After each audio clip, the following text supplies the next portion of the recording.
Hello guys, welcome back to HierroShield YouTube channel.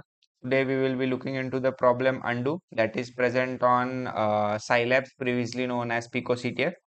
So here we have started the server. So it is about to expire. I will just restart this one. So the problem states, can you reverse a series of Linux text transformation to recover original flag? So on this specific port of the server, we actually have some text that we need to reverse.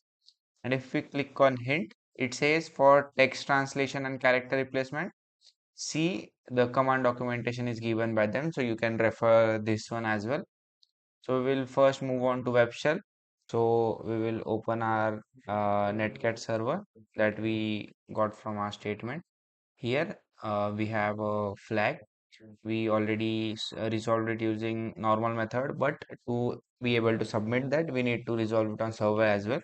So we will just add in the command with nothing else. We will just write here base64-d.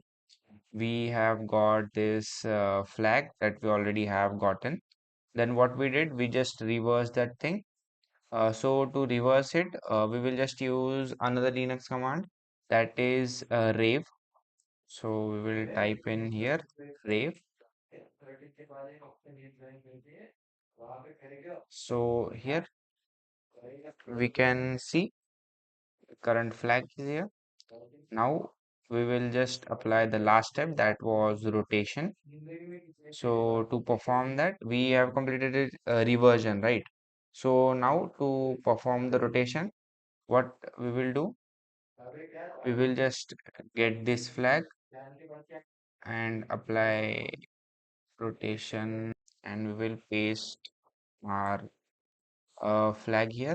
And what we will do, as we can predict that this is a rotational cipher, so we will get a rot 13 here. And yeah, right here we have our flag. That was a hint that we skipped, and that's why we weren't able to submit it. So right here, and now it will be submitted for sure. Yes. So that's how we solve this issue, solve this problem. If you like the solution, do like our video, subscribe to our channel. And if you have any other demand to solve a specific problem, kindly do comment in the comments below, and we'll surely get a solution for you. Thank you so much.